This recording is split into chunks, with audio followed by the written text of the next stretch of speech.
My name is Mandy Edwards, and I have chosen to talk about 1967 referendum and freedom rights in this video.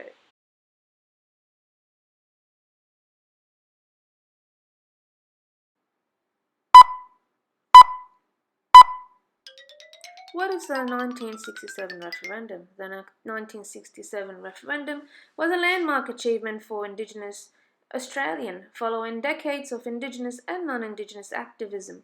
Over 90% of all Australians voted in favour of amending two sections of the Australian Constitution. Section 51. The Parliament shall, subject to this Constitution, have power to make laws for the peace, order, and good government of the Commonwealth with respect to the people of any race other than the Aboriginal people in any state for whom it is necessary to make special laws. Section 127. In reckoning the numbers of people of the Commonwealth or of a state or other part of the Commonwealth, Aboriginal natives should not be counted. So what happened prior to 1967 referendum and freedom rights? Lives were controlled by the state governments and their laws varied greatly. It also meant that Indigenous Australian lives determined whether they could own property, marry and move freely, drink alcohol and control their own children. The referendum arose from a lengthy advocacy reconciliation Australia co-chair, Professor Tom Calma says. It was 10 years in the making with a lot of awareness raising. Moreover, an event happened before 1967 referendum. Happened on 1965 and it was called Freedom Rights. So what was the Freedom Right?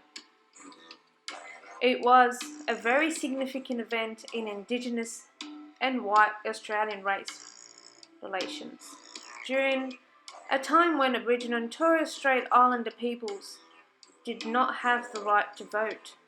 Discrimination against Indigenous people was not against the law, and the segregation of Indigenous people from the non-Indigenous population was the norm in many towns. It was also a time when the civil rights movement was in full swing in the USA, and the experiences African Americans activists were very inspirational for a number of Sydney Uni students, including the late great Charlie Perkins.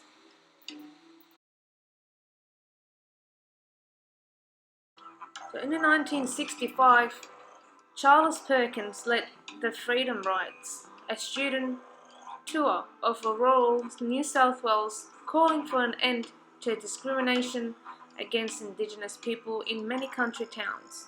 The vote paved the way for the introduction of a positive discrimination or affirmation action and a number of affirmative action and a number of important. Another example of Aboriginal empowerment is Vincent Lingieri, an Aboriginal land rights champion. He led 200 Gurindji people of a cattle station near Karkarinji in the remote top end to demand wages instead of basic food rations. So the vote paved the way for the introduction, positive discrimination or affirmation action, and a number of important pieces of anti-discrimination and land rights laws.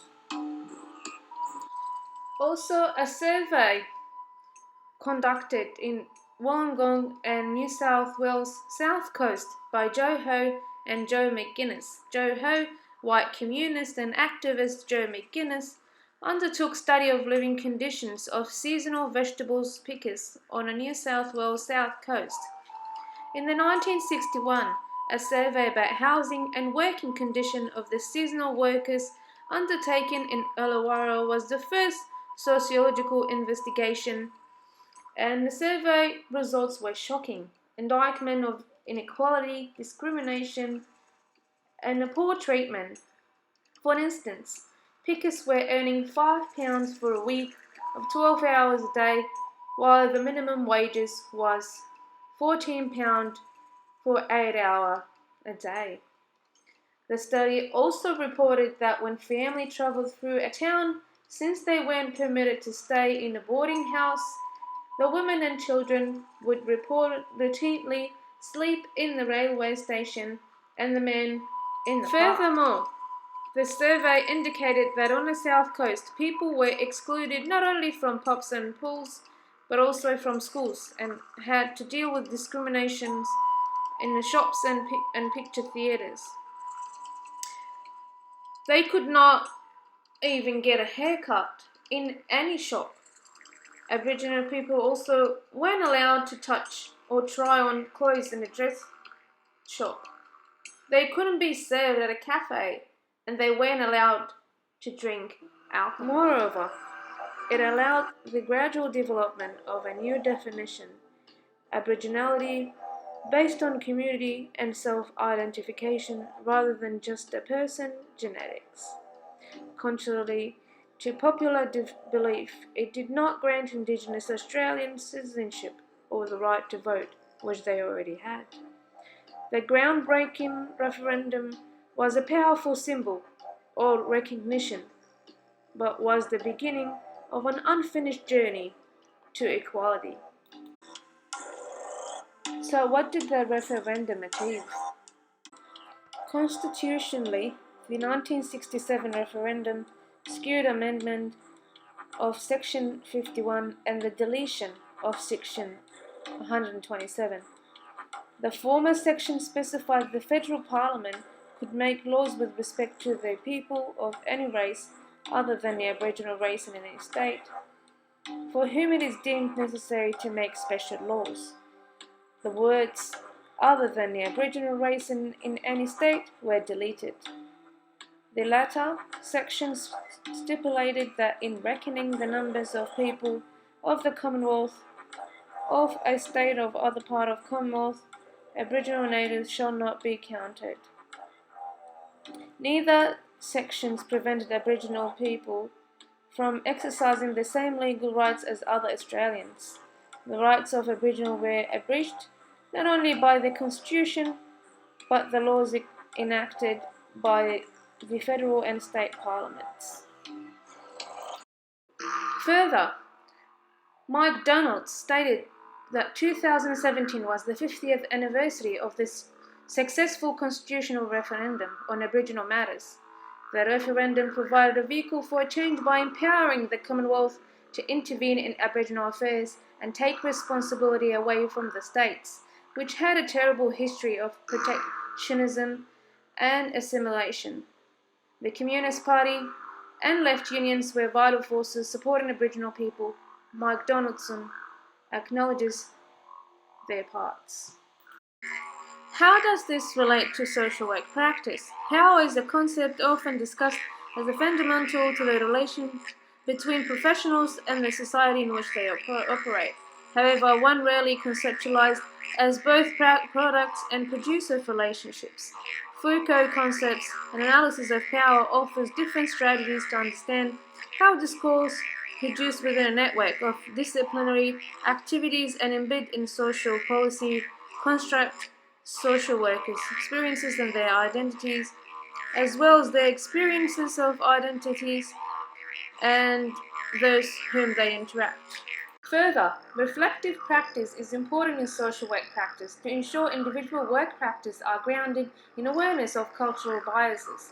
Reflective practice is fundamental to having an awareness of own cultural lens and how this influences the work of social work in a community services or health setting, reflecting on experiences or interaction with clients and through self-evaluation, what were the good and bad aspects. This is a good way to improve the ability of culture safety and therefore better meets the needs of the clients.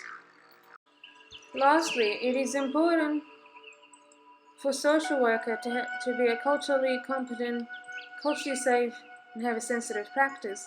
Culture competence actively ensure that culture needs are met. In this extent, to ensuring culture needs are included in the policies and practices so that all Aboriginal and Torres Strait Islander people have access to this level of service. To be culturally safe, this encompasses actions that recognize, respect, and support unique cultural identities and meet individual needs. Cultural safety is stepping out of your own perspective and working from the cultural perspective of the other person.